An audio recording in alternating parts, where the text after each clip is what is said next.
నమస్తే, welcome to ఇదండి సంగతి. నేను అబిత.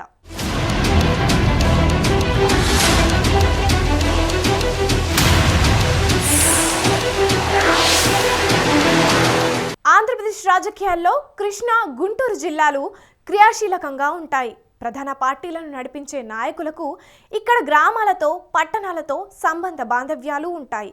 అందుచేత ఇక్కడ జరిగే బంధువుల కలయిక, కుటుంబాల ఫంక్షన్లకు కూడా రాజకీయ ప్రాధాన్యం ఏర్పడుతూ ఉంటుంది. తాజాగా తెనాలిలో జరిగిన ఒక కార్యక్రమం అలాగే కనిపిస్తోంది.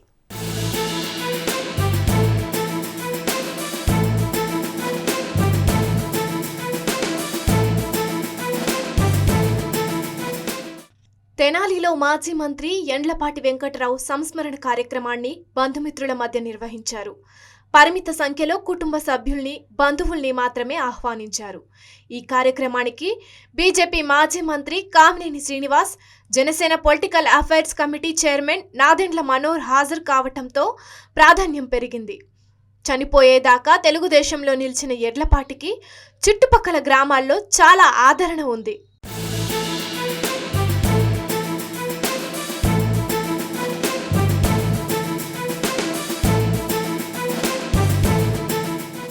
వైసీపీ ప్రభుత్వాన్ని వ్యతిరేకించే శక్తుల్ని ఏకం చేయటంలో నాదెండ్ల మనోహర్ చురుకైన పాత్ర పోషిస్తున్నారు. తెలుగుదేశం, జనసేన కూటమికి ఈ నాయకులు మేధావుల్ని దగ్గర చేస్తున్నారు. ఈ కార్యక్రమంలో తటస్థులకు సంబంధించిన కార్యక్రమాలకు కూడా హాజరు అవుతున్నారు. ముఖ్యంగా యండ్లపాటి సంస్మరణ కార్యక్రమం నాదెండ్ల మనోహర్ సొంత ఊరు తెనాలిలో జరగటం, దూరపు బంధువులు కావటం కూడా గమనించాల్సిన విషయం.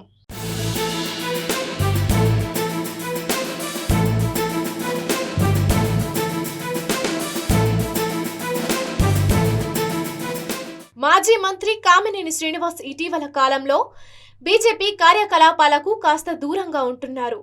గతంలో తెలుగుదేశం, బీజేపీ సంయుక్త ప్రభుత్వంలో బీజేపీ తరపున వైద్య ఆరోగ్య మంత్రిగా వ్యవహరించారు. చంద్రబాబుకి సన్నిహితంగా ఉండే నాయకులు అని పేరు తెచ్చుకున్నారు. అప్పట్లో తెలుగుదేశం మీద పవన్ కళ్యాణ్ అలిగినప్పుడు 2-3 సందర్భాల్లో పవన్ను టీడీపీ దగ్గరకు చేర్చడంలో కామినేని పాత్ర గమనించదగినది.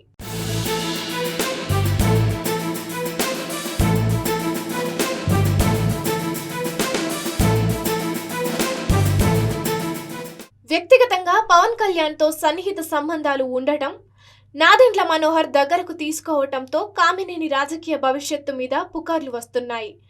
జనసేనలో చేరి కృష్ణా జిల్లాలో పోటీకి దిగుతారు అన్న మాట వినిపిస్తోంది. మరోవైపు తెలుగుదేశం అధ్యక్షులు చంద్రబాబుతో దగ్గర సంబంధాలు, సామాజిక వర్గం సమీకరణాలు చూస్తుంటే టీడీపీ వైపు వెళతారని కూడా అంటున్నారు.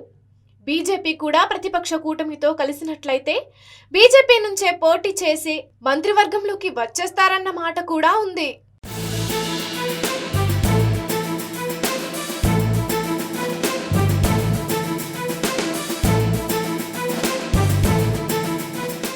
యండ్లపాటి వెంకటరావు సంస్మరణ కార్యక్రమానికి రాజకీయాలతో సంబంధం లేదని నాయకులు అంటున్నారు. అయితే ఈ సందర్భంగా వైసీపీ ప్రభుత్వం మీద కామినేని శ్రీనివాస్ విరుచుకుపడ్డారు.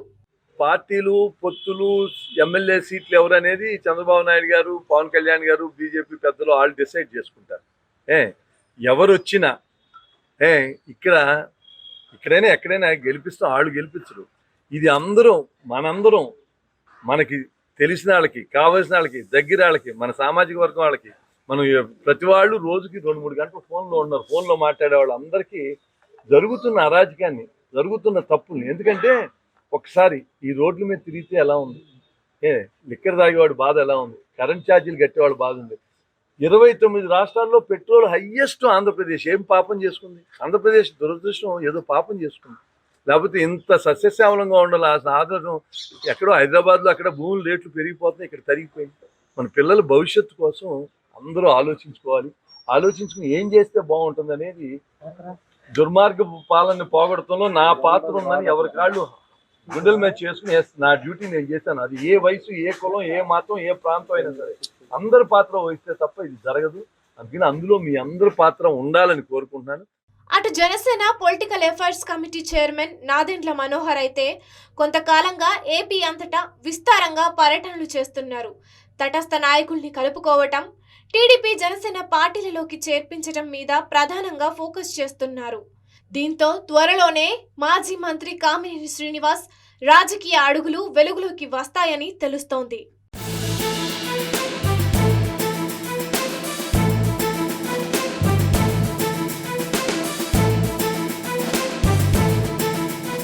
ఇవే ఇవాల్టి ఇదండి సంగతి విశేషాలు. మరో ఎపిసోడ్లో కలుద్దాం. నమస్తే.